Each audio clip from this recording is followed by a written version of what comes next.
Ser Podcast.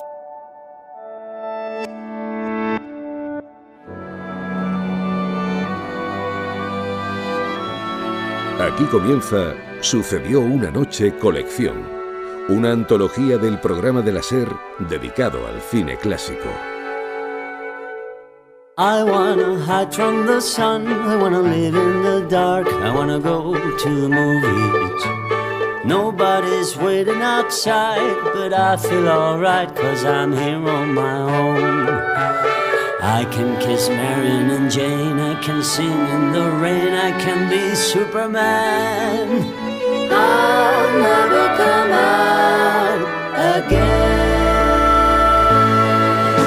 Las estrellas míticas, los grandes directores, las películas inolvidables. Dirige y presenta Antonio Martínez. ¿Qué tal, amigos? Bienvenidos a Sucedió una noche colección. Seguro que la mayoría ya me conocéis.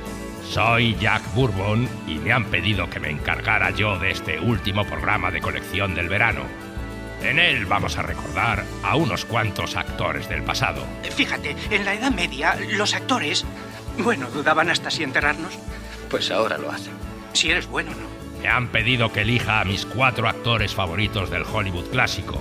4 intérpretes míticos que tienen su lugar de honor en el Olimpo cinematográfico y que contribuyeron a hacer del cine ese arte que tanto nos gusta. Las palabras son el lienzo del actor, los labios los pinceles y su lengua los colores de la paleta.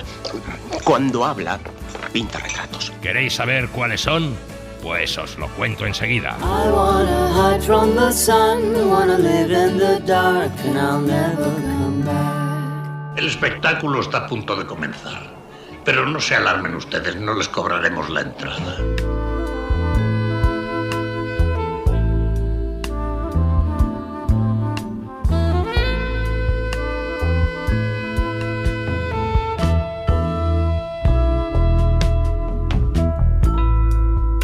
Y el primero de mi lista es Gary Cooper, el hombre que mejor encarnó al americano honesto y buena persona. Rodó más de 80 películas y jamás interpretó un personaje malvado. En los próximos minutos vamos a recordar su vida y su carrera cinematográfica, aunque vamos a empezar con su muerte. La pista la dio su amigo James Stewart en la ceremonia de los Oscars de 1961, cuando subió al escenario a recoger en nombre de Gary Cooper la estatuilla honorífica que la Academia le concedía por el conjunto de su carrera. Gary Cooper no había podido ir a recogerlo por problemas de salud. Según avanzaba en su discurso, la voz de Stewart se iba quebrando más y más, hasta acabar casi al borde de las lágrimas. Coop, quiero que sepas que con este premio va también todo nuestro afecto, toda nuestra admiración y el profundo respeto que sentimos por tu persona. Estamos muy orgullosos de ti, Coop, tremendamente orgullosos. La duda corrió por todo el auditorio. Cooper debía estar muy enfermo. Y era cierto, el actor padecía un cáncer inoperable y estaba al borde de la muerte. Pocas horas después, el hogar de los Cooper se llenó de telegramas preguntando por su salud. Telegramas del Papa Juan XXIII, de la reina Isabel de Inglaterra o una llamada del mismísimo presidente Kennedy. 4 semanas después, el 13 de mayo de 1961, Gary Cooper fallecía a los 60 años de edad. Gary Cooper receives Movieland's farewell. Director John Ford arrives at the Church of the Good Shepherd in Beverly Hills. And here, Edward G. Robinson. Toda la plana mayor de Hollywood acudió al funeral a presentar sus respetos a un hombre cuya vida bien pudo haber sido muy distinta de no mediar aquel accidente de automóvil cuando solo era un adolescente.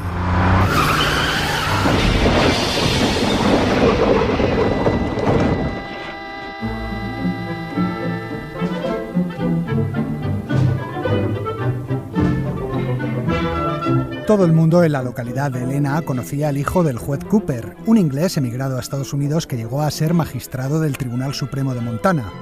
Frank, que así se llamaba el chico, había estudiado en un internado británico, pero la llegada de la Primera Guerra Mundial le hizo volver a casa Y ahora, ese accidente de coche le había provocado una grave lesión de cadera. Primero tiene que guardar reposo, pero en cuanto se sienta mejor, debería hacer ejercicio para que esa cadera vuelva a su estado anterior. Le recomiendo, por ejemplo, montar a caballo. Su padre, además de juez, tenía un rancho y gracias a ese tratamiento el pequeño de los Cooper se convirtió en un jinete excelente y ya no volvió a separarse de su caballo. No puedo marcharme sin Henry Henshaw.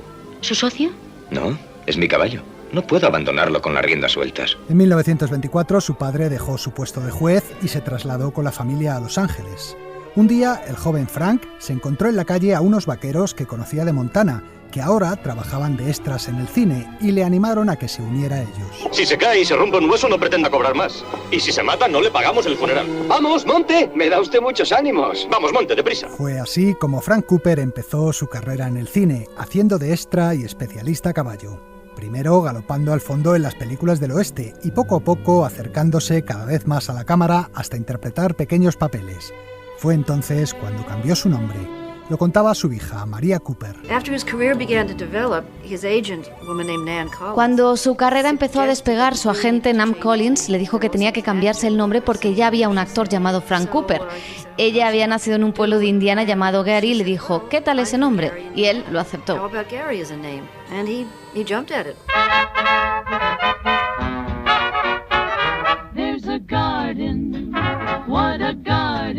Era el final de los años 20, en plena transición del mudo al sonoro.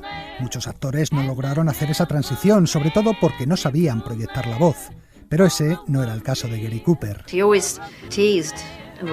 Siempre bromeaba y se reía de eso. Decía que era la práctica de llamar al ganado en el rancho. Tenía buenos pulmones. Pero no fue solo su voz profunda y clara la que le ayudó a triunfar en Hollywood. También estaba su atractivo físico. Sabe que es usted guapo, ¿verdad? Sí, es precioso. El actor utilizó a sus amantes para ir ascendiendo en la profesión. Primero fue la actriz Clara Bow la que le metió en algunas de sus películas. Luego se lió con la mexicana Lupe Vélez, con la que mantuvo un romance lleno de peleas. En una ocasión llegó a dispararle fallando el tiro y en otra le clavó un cuchillo. ¿Te ríes del amor de Lupe? ¡Ven acá, quieta, Lupe, quieta, cabrón! quieta. ¡No te escondas fuera que no te vas a librar de Lupe! Y cuando te agarres te voy a pinchar y trocear y voy a hacer contigo unos nachos. Y es que a lo largo de toda su vida Gary Cooper fue siempre un seductor. En su lista de amantes estaban, por ejemplo, Marlene Dietrich, Carol Lombard o Ingrid Bergman. Y eso que el actor era un hombre tímido y bastante callado, pero todas sus compañeras de reparto acababan enamorándose de él. Ya lo decía el director Frank Capra. Era sorprendente cómo todas las mujeres amaban a ese hombre. No hablaba mucho. Si le sacabas un par de palabras, ya era algo. Además, el actor estaba casado desde 1933 con Veronica Balfe, hija de un millonario. Sus aventuras solían ser fugaces. No puedo tener una relación seria. Un hombre que hace lo que yo nunca sabe qué puede pasarle. Pero no fue así en el caso de Patricia Neal, su compañera en la película El manantial. Cooper la dejó embarazada y ambos se fueron a vivir juntos. Desde el instante en que le conocí, me enamoré perdidamente. Estuvo mal por mi parte porque era un hombre casado, pero me daba igual. Eran las locuras de la juventud. Para mí era el hombre más guapo del mundo. Su relación terminó cuando la esposa de Cooper se negó a concederle el divorcio. Él regresó entonces a casa y Patricia Neal decidió abortar.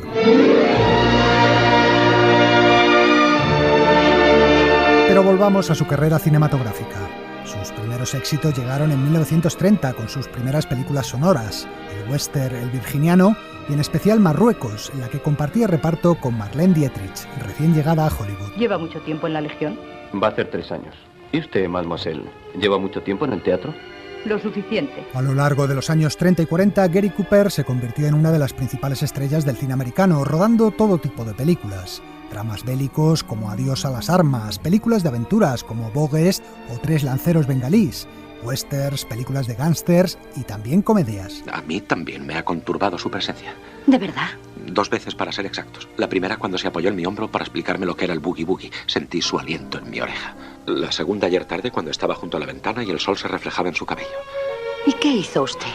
Salí de la habitación, mojé un pañuelo en agua fría y me lo puse en la nuca, aquí donde están los centros nerviosos. ¡Qué encanto! Howard Hawks le dirigió en Bola de Fuego. Lubitsch en Una mujer para dos y Frank Capra en El secreto de vivir y en Juan Nadie. Voy a hablar sobre nosotros, los hombres medios, los Yondu. Si alguien os preguntara cómo es Yondu, no podríais contestarle porque es 1.000.000 de cosas a la vez. Él es el señor grande y el señor pequeño. Es sencillo e inteligente. Es honesto, aunque tiene una pizca de ladronzuelo en su corazón. Trabajó en 7 películas a las órdenes de Henry Hathaway y en 4 junto a Cecil B. DeMille.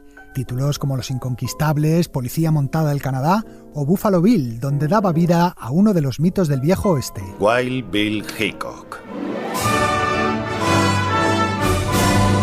Gary Cooper encarnaba en la pantalla los valores del hombre íntegro norteamericano. Es perfecto. ¿Qué puede haber más americano? Su rostro es magnífico. Un hombre normal y corriente, de mirada franca y espíritu inocente, que se convertía en héroe cuando así lo requería la situación. He tenido el gran honor de jugar con estos grandes veteranos a mi izquierda. La línea mortífera, el equipo campeón de 1927. En El orgullo de los Yankees dio vida a la estrella del béisbol Lou Gehrig. En El manantial a un arquitecto que se mantenía fiel a sus ideas. Si quieren mi trabajo tendrán que aceptarlo como está el proyecto o nada. ¿Pero por qué? Un edificio tiene que ser íntegro, igual que el hombre, aunque eso no abunde. Debe ser funcional, tener sus propias formas y servir a un propósito. No podemos apartarnos de las formas clásicas de la arquitectura. ¿Por qué no? Porque todo el mundo las ha aceptado. Yo no. Y en El sargento York, a un pacifista que acabó convirtiéndose en el soldado más condecorado de la Primera Guerra Mundial. ¿Es usted un hombre religioso, York? Sí, señora. ¿Y quiere servir a Dios a su manera? Sí, señora. Quiere labrar los campos a su gusto y formar una familia de acuerdo con sus ideas. Esa es su herencia, y la mía, la de cualquier americano. Pero esa herencia cuesta cara, exige muchos sacrificios, incluso el de nuestras vidas. ¿Qué tiene que decir a todo esto, York? Me parece que me va a dar muchos quebraderos de cabeza. Con El sargento York, Cooper ganaría su primer Oscar en 1942. 10 años después conseguía el segundo por otro de los personajes clave de su carrera. El sheriff, abandonado por todos, en Solo ante el peligro. Hace 5 años envié a un asesino a la cárcel. Se suponía que sería ahorcado, pero al fin le conmutaron la pena. Ahora está en libertad. No sé cómo lo ha logrado, pero el caso es que va a volver aquí. Pero eso a ti no te concierne, ya no es cuestión tuya. Fui yo el que le mandó a presidio. Cumpliendo con tu deber y has cesado en tu cargo. La ciudad tiene un nuevo sheriff. No llegará hasta mañana. Mi pensamiento es quedarme aquí. A fin de cuentas, yo soy el mismo con esto o sin ello. Gary Cooper nunca olvidó sus orígenes de vaquero y por eso siempre tuvo cuidado de rodar algún western cada poco tiempo. Personajes que reforzaban además su imagen de integridad y heroísmo. ¿Por qué tienes tanto interés en llegar a Veracruz? Para mí no es prudente seguir en un sitio mucho tiempo. Películas como Veracruz junto a Sara Montiel y otras muchas como El árbol del ahorcado, El hombre del oeste o El forastero. El hombre que disparó esa bala salió de aquí con los pies por delante. Y con razón. Un hombre que dispara contra el retrato de Lee Lantry merece la muerte. Él se lo ha buscado. Homicidio justificado. Eso fue lo que dictaminé. Lo que no cambiaba nunca, fuera el género que fuera, era su estilo interpretativo, basado en la naturalidad.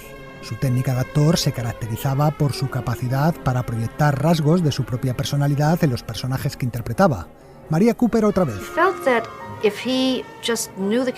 Mi padre pensaba que si conocía al personaje, si analizaba cómo se comportaría y cómo pensaría si fuera él realmente, no necesitaba actuar. Podía ser simplemente él.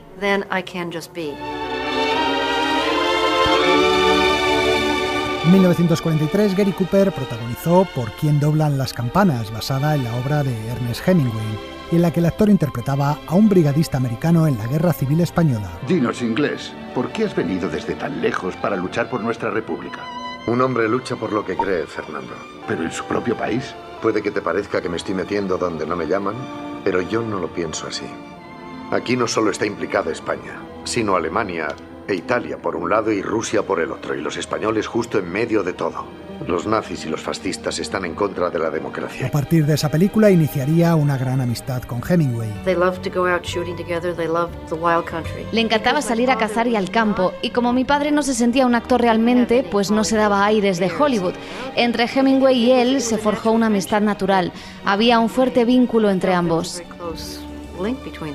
Y eso que ideológicamente eran muy diferentes. ¿Has sido siempre republicano? ¿Y tu padre? Por supuesto. Toda su vida votó a los republicanos. Gary Cooper era un republicano conservador. Durante la época de la caza de brujas fue uno de los primeros en declarar ante el Comité de Actividades Antiamericanas. Más probable es que hayas hablado en contra mía. Pues no. Cooper se negó a delatar a nadie y solo comentó que había rechazado algunos guiones porque contenían elementos comunistas. Nunca he leído a Marx ni conozco las bases del comunismo. Solo sé lo que he oído y no me gusta. Es una falacia.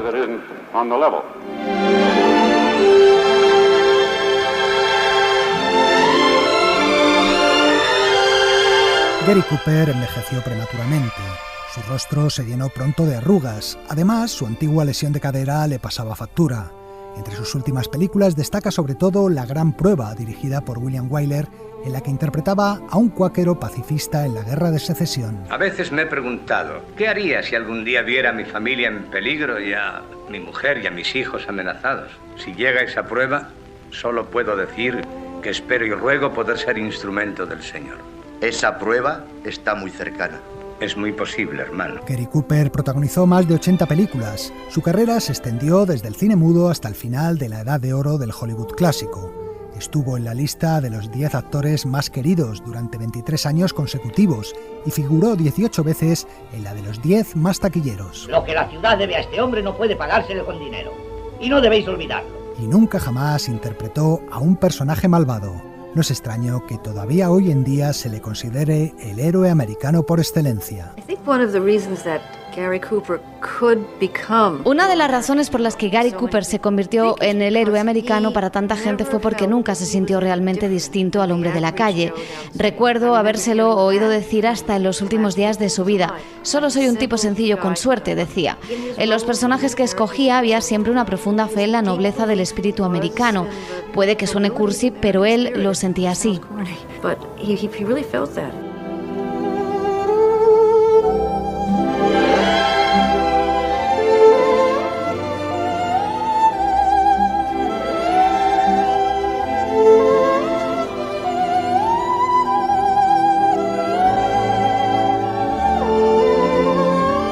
Sucedió una noche.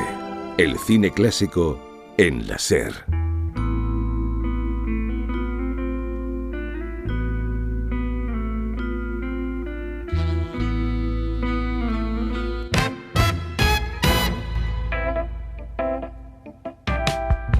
Si Gary Cooper representaba como nadie al americano honesto y compasivo, el siguiente mito de mi lista fue el arquetipo del héroe aventurero durante las décadas de los 30 y los 40 del siglo XX.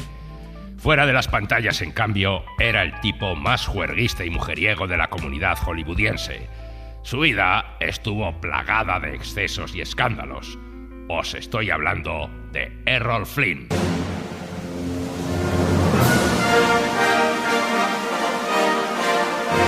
El caso se ha repetido muchas veces en la historia del cine. De la noche a la mañana, un actor desconocido se convierte en estrella. Basta una sola película, un éxito. Y eso es exactamente lo que le ocurrió a Errol Flynn en 1935. La Warner preparaba una película titulada El Capitán Blood, la historia de un médico que en el siglo XVII se veía obligado a abrazar la piratería. Nosotros, los abajo firmantes, somos hombres sin un país, hombres desesperados que buscan una fortuna desesperada. Por ello, aquí y ahora firmamos nuestra unión como banda de bucaneros para practicar el oficio de la piratería en alta mar. Nosotros, los cazados, seremos cazadores. El protagonista elegido para la película era Robert Donat, pero cuando estaba a punto de empezar el rodaje cayó enfermo. Los productores buscaron deprisa y corriendo un sustituto y se acordaron entonces de un joven actor que tenía un gran parecido físico con Donat. Incluso llevaba un bigotito idéntico al suyo. Tan solo había aparecido en algunas películas de segunda clase como secundario, pero llamaba la atención bastante ya que se dejaba ver en todas las fiestas y saraos de Hollywood. ¡Caramba! ¡Errol Flynn en persona! Fue así como Errol Flynn se hizo con el papel, y no solo eso, sino que a partir del éxito de la película se convirtió en el prototipo del héroe aventurero en el cine, el digno sucesor de Douglas Fairbanks que acababa de retirarse.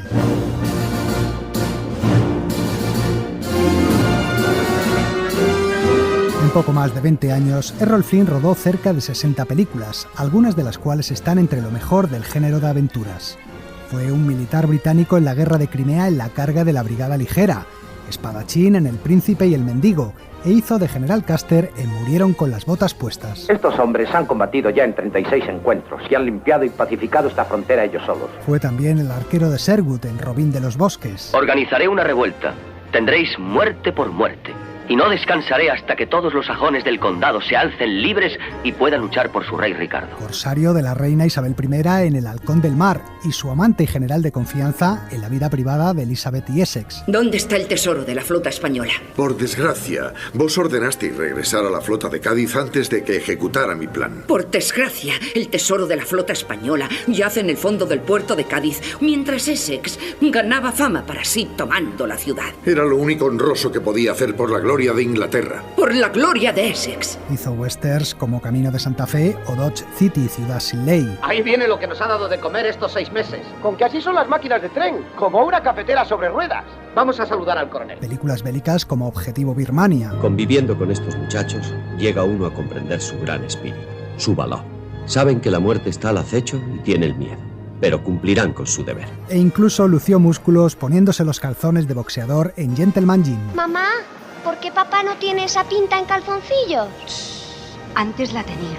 Ah. Michael Curtiz y Raúl Walsh fueron sus directores más habituales, y Olivia de Havilland, con la que compartió reparto en 9 ocasiones, su pareja ideal. Habéis perdido vuestro rango, vuestras tierras. Sois un proscrito cuando podíais vivir cómodamente y con tranquilidad.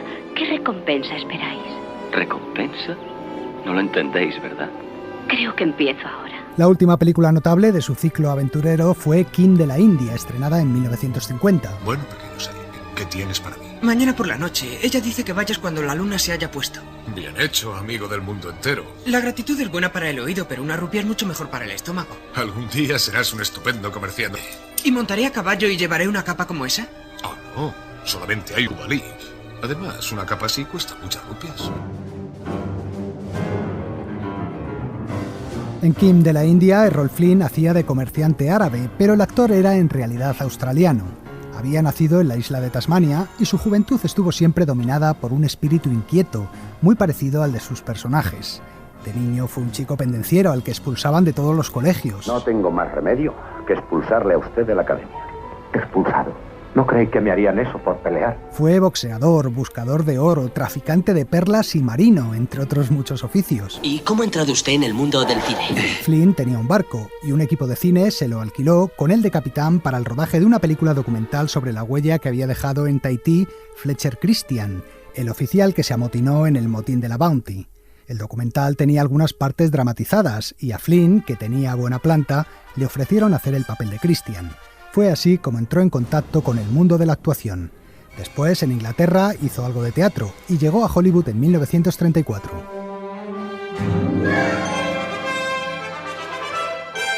Errol Flynn vivió y murió como le gustaba. Era un hedonista que buscaba siempre el placer. Protagonizó infinidad de escándalos y lo más curioso es que el público siempre le perdonó todo. La gente le admiraba por sus proezas tanto dentro como fuera de la pantalla. A fe mía que sois un bribón audaz. Me gustáis. Era un hombre de carácter extrovertido y muy querido por todas las estrellas. Y seguro que conoces a Errol. Señor Flynn, sí. Kate Hepburn, la de la mandíbula aprieta, tan encantadora como siempre. Deberías usar el jabón de manos Lux, yo lo uso. Siempre estaba dispuesto a gastar bromas. A Olivia de Havilland, por ejemplo, le metió una serpiente viva en su vestido.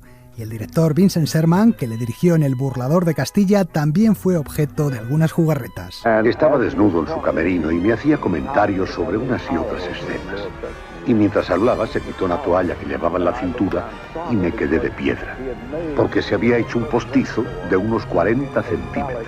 Como seductor no tenía rival en Hollywood. Veamos cómo empieza el juego. Oh, ya lo sé, donde decíais que estáis enamorada de mí. Tuvo cientos de amantes. En lo alto de una colina de Mulholland Drive construyó su mansión, pensada como un templo del sexo. Dormitorios llenos de espejos, camas de agua, agujeros para practicar el voyerismo. Mira, un pedazo de la bañera de Errol Flynn. ¿Ves? Marca la altura del agua según hubiera una persona, 2 personas, 3 personas.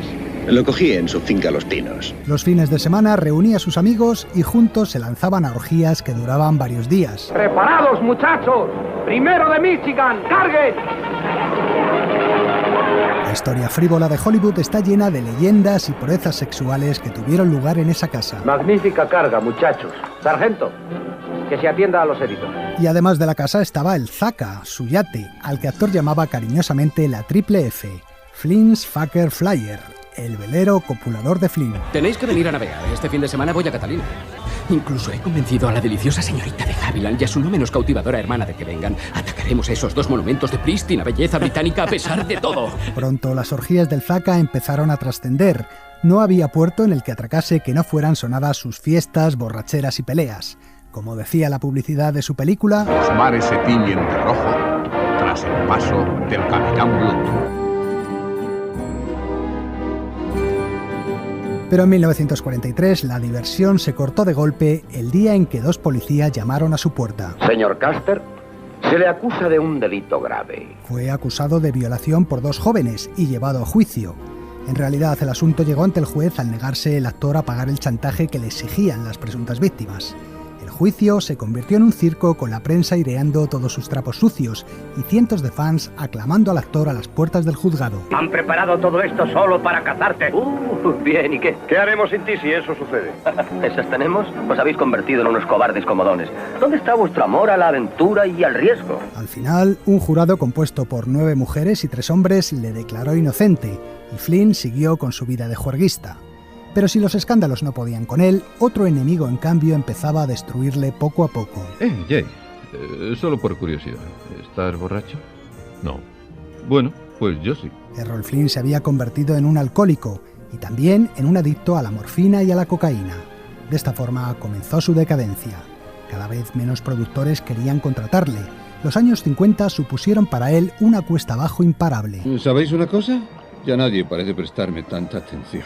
A lo mejor el mundo se ha enterado del estado de tu cuenta. Esa posibilidad no hay que descartarla. Le perseguían los acreedores, el fisco americano y sus exesposas. El actor se declaró en bancarrota. ¿Bancarrota?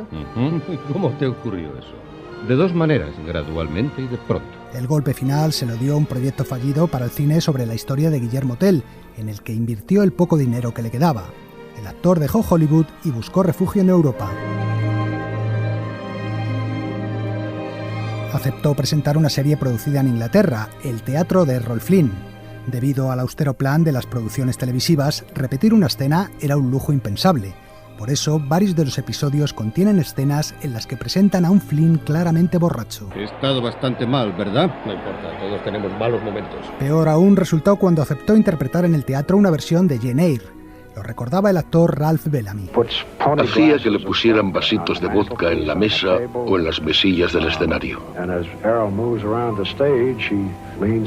Durante la representación, Errol daba la espalda al público y se bebía su vasito de vodka. En Fiesta y en Demasiado pronto para vivir, dos de sus últimas películas, también hacía de borrachín, quizá para disimular el estado habitual en el que se encontraba. ¿Sabéis una cosa? Me han echado de 3 cafés desde la última vez que os vi.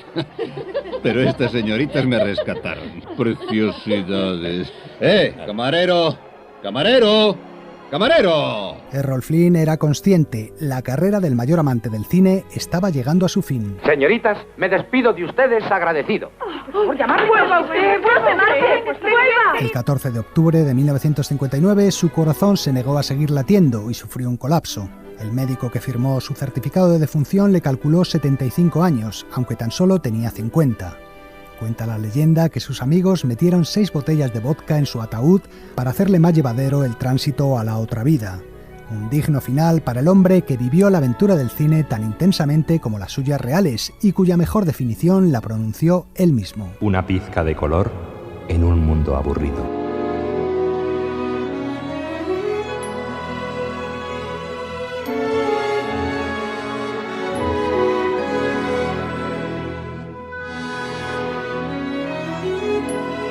El cine clásico en la SER. Sucedió una noche.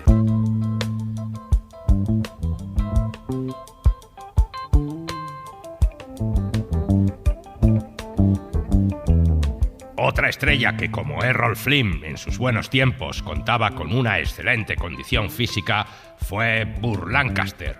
Sin embargo, a lo largo de toda su carrera, luchó contra el encasillamiento en un solo tipo de cine y firmó grandes interpretaciones en toda clase de géneros. Todo ello gracias a su tenacidad. ¿Queréis escuchar su historia?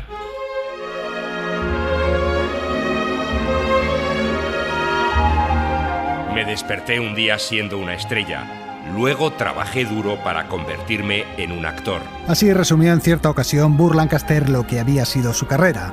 Nunca puso el pie en una escuela de arte dramático, aprendió el oficio actuando de forma autodidacta, hasta convertirse en uno de los actores más completos de la historia. Sus armas, su tenacidad, su admirable condición física... Hay que ver qué energía. Se mantiene en forma. Pero también su inteligencia, su confianza en sí mismo y su amplia sonrisa, alegre, optimista y burlona. Burt Lancaster podía ser un tipo rudo, un héroe o un farsante, pero también un galán seductor como pocos. Su amiga, la actriz Rhonda Fleming, con la que trabajó en Duelo de Titanes, decía de él: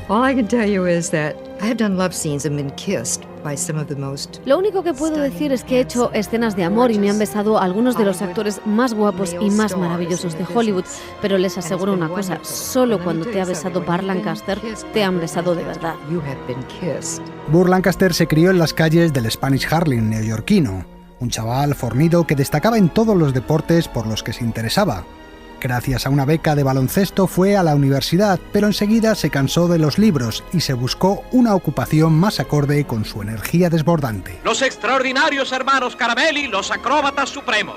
Jamás se ha visto nada igual en toda Lombardía. Burt Lancaster se unió a un circo, trabajando en él como acróbata durante 6 años, hasta que una lesión en la mano le obligó a abandonar la profesión. No está tan destrozado como había Lo que tiene destrozado es el corazón.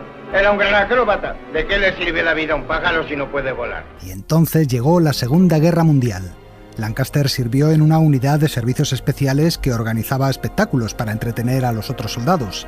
En ellos hacía números circenses, pero también interpretaba algún sketch cómico, y fue así como empezó a interesarse por la actuación. Burt Lancaster.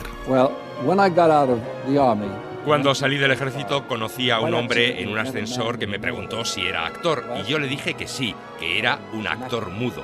Actor mudo es un término que se usa en el circo para los actores que no hablan, que solo actúan. Burt fue contratado para participar en una obra en Broadway que resultó un rotundo fracaso. Solo duró 3 semanas en cartel, pero fueron suficientes para que un cazatalentos de Hollywood se fijara en él y le ofreciera un contrato. Tenía ya 32 años cuando en 1946 debutó en el cine, haciendo de boxeador fracasado en la película Forajidos, al lado de la mismísima Ava Gardner. ¿Le gusta el boxeo? Jamás he visto un combate. No brome. ¿De veras? Odio la brutalidad, señor Anderson. La idea de 2 hombres deshaciéndose a golpes me pone enferma.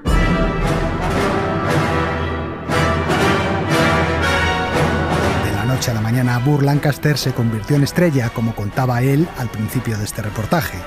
Rodó después varios thrillers más en los que solía hacer de tipo duro, como El abrazo de la muerte, pero enseguida se reveló también como un estupendo héroe de aventuras. Me sorprende comprobar que sigues igual de inconsciente, Dardo. Has matado al halcón. Tal vez ignores que el noble deporte de la cetrería está regulado y protegido por la ley del imperio. Por la ley de la montaña, todo halcón está al alcance de un cazador. Tus halcones estarán a salvo mientras no cacen en mi parte de la montaña. En El halcón y la flecha primero y en El temible burlón después, Lancaster y su viejo amigo de los tiempos del circo, Nick Cravath, hacían todo tipo de escenas acrobáticas sin necesidad de especialistas. ¿Puedes hacerlo? ¿Seguro? Lo haremos. Rodó más películas de aventuras, como Su Majestad de los Mares del Sur, pero Lancaster no era alguien al que pudieran encasillarle. Estaba decidido a ser un gran actor. Cuando se cree firmemente con imaginación que es verdad una cosa, lo es para uno. A lo largo de toda su carrera, Burt Lancaster siempre persiguió el circense más difícil todavía. Rhonda Fleming otra vez. Burt jamás jugó a ser la estrella de cine, nunca adoptó esa actitud. Creo que su talento como actor era un don innato y sentía un desafío en todo lo que hacía. Tenía que superar retos todo el tiempo. Ya a finales de los años 40 montó su propia productora para poder acceder a personajes más dramáticos, y en 1953 llegó su gran oportunidad. Nunca imaginé que pudiera ser así. Nadie me había besado nunca como tú. ¿Nadie? No, nadie. You vowed your love from here to eternity. Burt Lancaster besaba como nadie a Deborah Kerr en una playa hawaiana y conseguía su primera nominación al Oscar con De aquí a la eternidad. A partir de entonces empezó a alternar los personajes de acción con otros que exigían una mayor capacidad interpretativa. Rodó bastantes westerns, fue por ejemplo un indio en Apache de Robert Aldrich. Aquí me tenéis, he vuelto con mi pueblo. Es increíble, ningún hombre podría hacer eso. Solo Masai. Seguramente te siguieron los soldados. No, Nadie me ha visto llegar. O el sheriff Wyatt Earp en Duelo de Titanes. He aprendido una regla sobre los pistoleros. Siempre hay un hombre más rápido en disparar. Y cuanto más usan el revólver, antes encuentran a ese hombre. Pero también destacó en el género dramático con títulos como Mesas separadas, Vencedores y Vencidos o El hombre de Alcatraz. ¿Dónde encontró ese pájaro? En el patio de ejercicio, señor. ¿Qué clase de pájaro es? Un gorrión. Debe necesitarse mucha paciencia para maestrarlo. ¿Me puedo quedar con él? Creo que lo voy a permitir. Pero no abuse, Stroke. Hay otra cosa. Necesito alpiste. ¿Alpiste? Sí. Dudo mucho que haya en nuestro almacén. Me tomé la libertad de pedir un poco. Está en correos. Y en 1960 llegó la recompensa. Ganó el Oscar haciendo de predicador, charlatán y farsante en El fuego y la palabra. ¿Cree que Jesús no se habría rebajado a venir aquí? Pues le voy a decir esto. Jesús habría entrado en este antro en cualquier tugurio para predicar el evangelio. ¡Jesús daba la cara! Y las legiones romanas le asustaban. ¿Qué opina de los grandes futbolistas? Pues yo le digo, Jesús habría sido el mejor jugador, el más importante de toda la historia del fútbol. Jesús fue un gran luchador. Kirk Douglas fue su compañero de reparto más habitual. Rodaron juntos 7 películas y aunque la publicidad les presentaba como grandes amigos, no lo eran tanto. Más bien competían entre sí. Así lo contaba Lancaster. Cuando trabajamos juntos hay muchas discusiones y muchos conflictos porque se parece mucho a mí. Es un engreído que trata de enseñarme a actuar. Yo también trato de enseñarle a él, pero curiosamente de estas discusiones y peleas ha surgido un gran respeto y un gran cariño mutuo.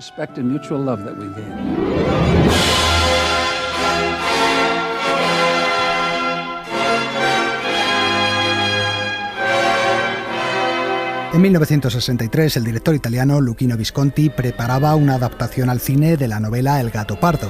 Él quería a Laurence Olivier para el papel de Príncipe Salina, el melancólico aristócrata protagonista.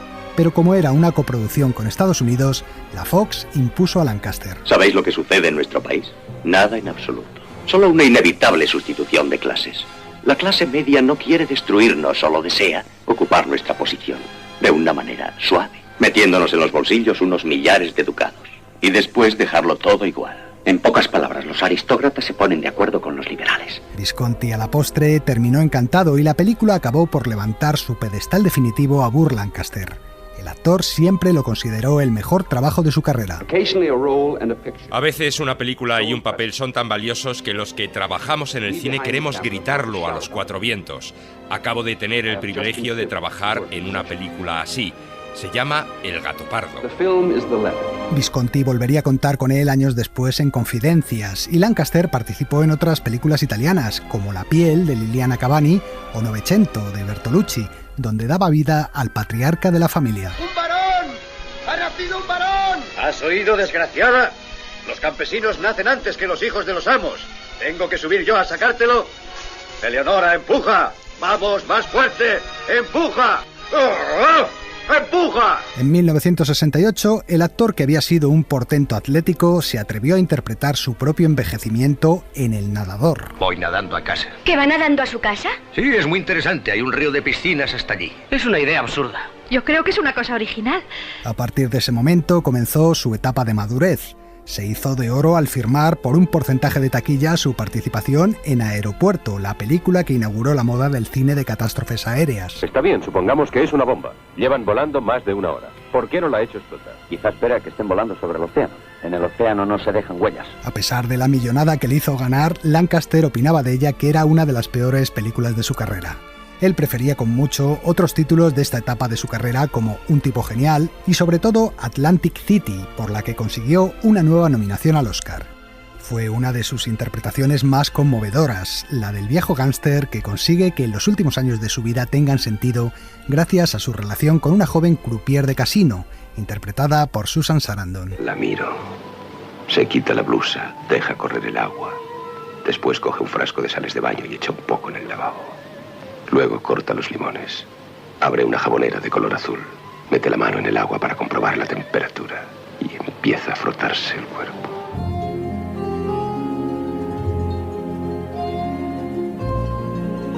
Poco después de rodar esta película sufrió su primer ataque cardíaco. A partir de entonces su salud se volvió débil, lo que afectó mucho a su carrera. Tengo frío. ¿Qué pasa con el sol? No calienta. Durante los años 80 trabajó sobre todo en televisión y en 1989 filmó su última película, Campo de Sueños, al lado de Kevin Costner, en la que daba vida a un viejo jugador de béisbol sin suerte. Nunca llegué a batear con los profesionales. Me hubiese gustado hacerlo, aunque hubiera sido solo una vez. Poder mirar a un pitcher profesional, mirarle y cuando arma el brazo, un guiño. Hacerle creer que sabes más que él. Ese sería mi deseo. En 1990 sufrió un nuevo infarto masivo que le postró en una silla de ruedas y le dejó sin capacidad para hablar. El actor escribió a sus amigos para pedirles que no fueran a visitarle. Deseo que me recuerdes como tú me conociste y no que veas en lo que me he convertido. Así hasta aquel 20 de octubre de 1994. Hermanos y hermanas, adiós. Burt Lancaster sufrió un nuevo ataque cardíaco que acabó con su vida a la edad de 80 años. Se ponía así punto y final a la carrera de este actor que desde las piruetas de las carpas del circo pasó a convertirse en uno de los rostros más significativos del séptimo arte. Como nos recordaba Rhonda Fleming una vez más, Bart interpretó una gran variedad de papeles y te creías todo lo que hacía. Siempre que hacía una película querías ir a verla. Siempre que las pasan por televisión quieres verlas. Esa es la magia y el magnetismo que tenía.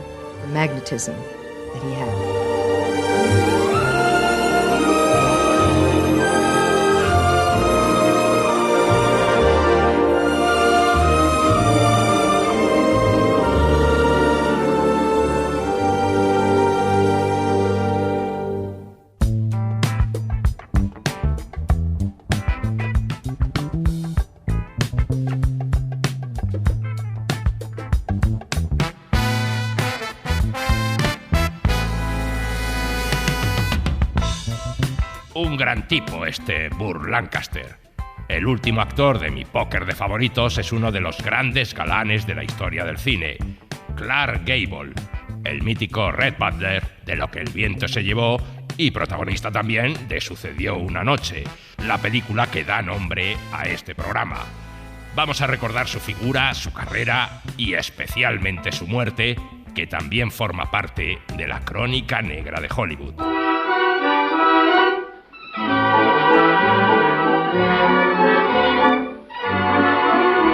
Los años 30 del siglo XX fueron suyos. ¡No tiene Clark Gable! ¡Clark Gable! ¡Vamos! ¡Vale, el segundo coche! ¡Por ahí viene! ¡Es Clark Gable! Si hubiera que elegir el rostro de un actor que representara el cine de aquella década, probablemente ese rostro sería el suyo. Es ese actor de las orejas grandes, Oh, ¿verdad? se refiere a Clark Gable. Alto, fuerte, con bigote y pelo engominado, y una sonrisa torcida y una mirada de castigador que taladraban a las mujeres. No creo que quiera besarlo, a pesar de que lo necesita mucho. Es lo malo que le ocurre. Debiera ser besada a menudo por alguien que supiera hacerlo. Y claro, ¿usted se considera la persona adecuada? Podría serlo. Era la imagen perfecta del hombre duro, pero con buen corazón, el centro de todas las miradas. No es extraño que le apodaran el rey. ¿Está dispuesta mi carroza? Vuestra carroza os espera, oh poderoso rey. ¡Abran paso al rey! Había nacido en 1901 en Cádiz. No el Cádiz nuestro, sino el de Ohio. Y desde muy joven se propuso escalar las murallas de Hollywood. Para ello no dudó en utilizar sus encantos varoniles. Dejó plantada a su novia de toda la vida para casarse con Josephine Dillon, una profesora de teatro 14 años mayor que él, que le ayudó a dar sus primeros pasos en los escenarios. Y cuando lo consiguió y dio el salto al cine, también le dio la patada a ella. Pero Clark, yo te adoro. Se divorció y se casó con una millonaria, esta vez 17 años mayor que él, que puso a su disposición una vida de lujo a tono con la estrella cinematográfica en la que se estaba convirtiendo.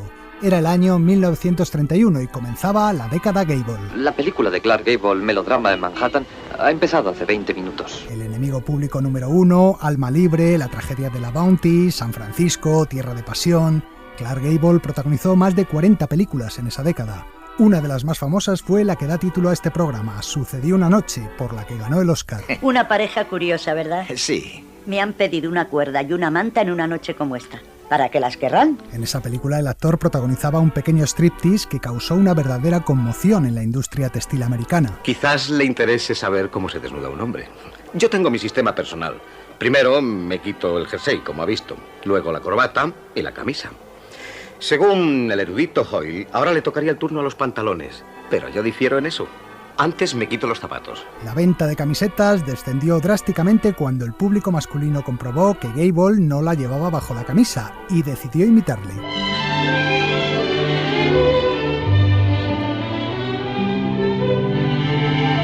Cuando en 1938 se anunció el rodaje de la mayor superproducción filmada hasta entonces, nadie tuvo dudas de que él debía ser el protagonista masculino. Dios mío, ¿qué es esto? Nuestros valientes soldados incendian los almacenes de la estación. En los vagones hay municiones suficientes para volar toda Atlanta. Hemos de apresurarnos a atravesar las vías. No iremos por ese lado. No hay más remedio. La carretera de McDonough es la única que no han cortado los yanquis. Con lo que el viento se llevó, Clark Gable llegó al cenit de su carrera y poco después volvería a casarse. Esta vez sí por amor, con la actriz Carole Lombard, con la que formó una de las parejas más queridas y famosas de Hollywood. Oh, Dios mío. Lo hicieron en esta cama. ¿Quién es? Clark Gable y Carole Lombard. Sin embargo, en 1942 llegó la tragedia.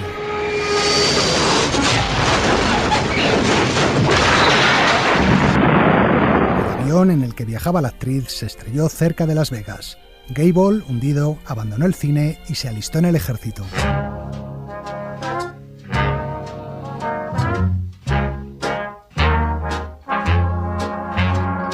Tras la Segunda Guerra Mundial regresó al cine, pero no volvería ya nunca más a igualar sus éxitos anteriores. Pese a todo, y a pesar de que los años pasaban, aún mantenía su carisma de rey y su atractivo irresistible. ¡Qué piernas más fuertes! Buenas rodillas.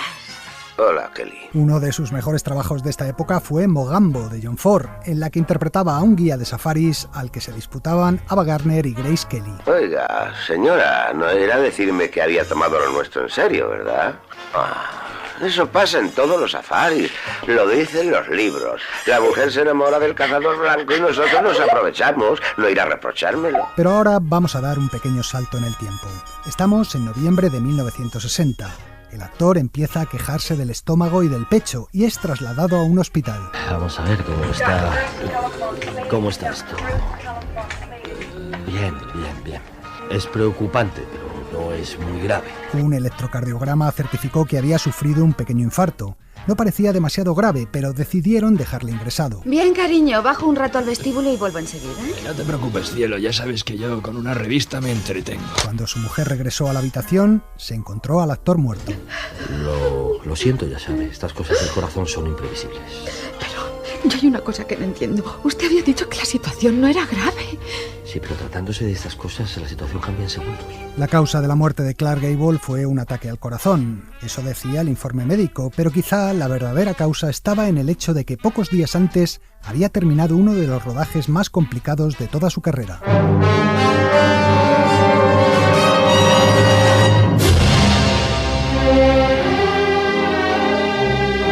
A finales de los años 50, Clark Gable no atravesaba un buen momento personal y se había abandonado. Venga, dale al hielo, muchacho. Haremos que corra el whisky y florecerá el desierto. Pues que corra despacio, porque solo hay una botella. Bebía mucho y llegó a pesar 110 kilos, pero algo de repente hizo que cambiara sus costumbres. 14, 15 y 16. Bien. Está bien. Oye, has conseguido, Gable, una flexión más que ayer. Se puso a dieta, hizo ejercicio y bajó su peso a 88 kilos. La razón de esos esfuerzos era que John Huston le había ofrecido un papel en su película Vidas Rebeldes, en la que iba a compartir reparto con Marilyn Monroe y Montgomery Clift y que se rodaría en Nevada. Por Nevada, el estado de déjalo todo. ¿El estado de qué? De déjalo todo. Si vienes con dinero y lo juegas, lo dejas aquí. Si tienes penas, las dejarás también. Que sobran bombas atómicas, se prueban aquí, a nadie le preocupa su estallido. El lema de Nevada es, todo se va, pero no debéis lamentar que se vaya. Tiene mucha razón. Vidas Rebeldes se rodó en verano en pleno desierto de Nevada, bajo unas temperaturas abrasadoras. Durante la filmación, Clark Gable protagonizó algunas escenas bastante duras él mismo, sin recurrir a dobles. ¡Mira otra vez, Pers! ¡Ya! ¡Hala, que es tuyo, vaquero! Una de ellas fue esta caza de caballos. En una de las tomas tuvo que dejarse arrastrar por un caballo atado a una cuerda. En otras tenía que cargar pesados bloques de cemento o correr al sprint más de 100 metros. Ha quedado bien, pero vamos a hacer otra toma para asegurarnos. Espera, John, espera un momentito, que me recupere de esta. No es extraño que su corazón se resintiera, pero quizá lo que remató su estado fueron las largas horas de espera bajo el sol del desierto de Nevada.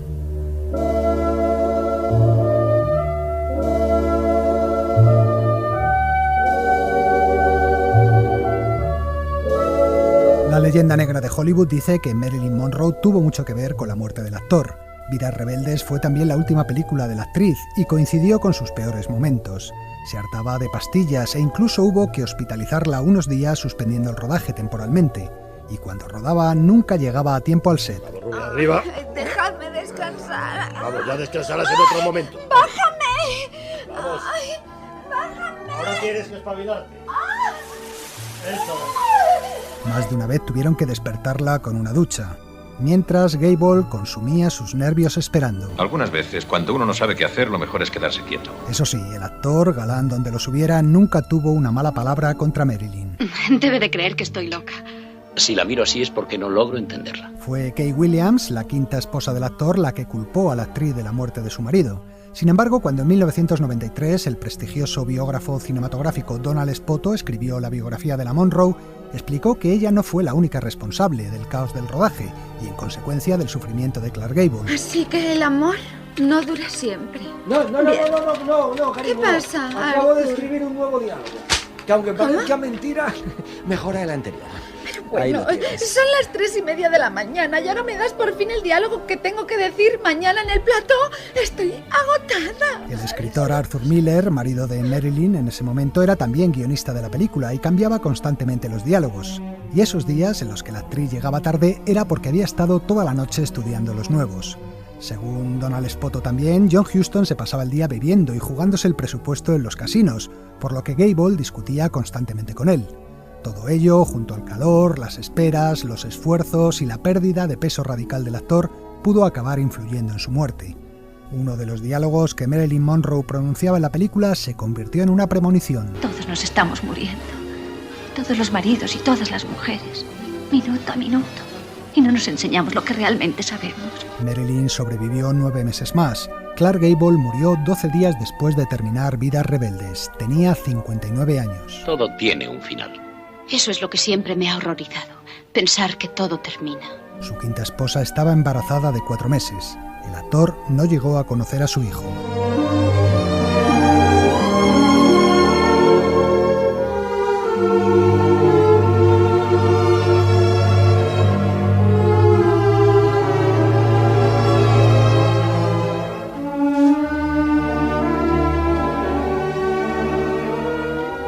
El cine clásico en la SER. Sucedió una noche. Pues aquí termina este especial de colección que he dedicado a 4 de mis actores favoritos del cine clásico. Lo cierto es que me ha costado decidirme y en la lista podrían haber entrado otros como James Stewart, Cary Grant, Humphrey Bogart, Spencer Tracy o James Cagney, que también se cuentan entre mis preferidos. Por eso vamos a terminar el programa con una canción de este último, James Cagney, tal y como la cantaba en la película Yankee Dandy. Y nada más, solo recordaros que la semana que viene vuelve el programa Sucedió una noche normal con una nueva temporada. Hasta entonces, adiós. Give my regards to Broadway. Remember me to Herald Square. Tell all the gang at 42nd Street that I will soon be there. Whisper of how I'm yearning to mingle with that old-time throng. Give my regards to old Broadway and say that I'll be there ere long. We'll give your regards to Broadway. Remember you to Herald Square. We'll tell all the gang at 42nd Street that you will soon be there. We'll whisper of how you're yearning to mingle with the old-time throng. We'll give your regards to old Broadway.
la radio.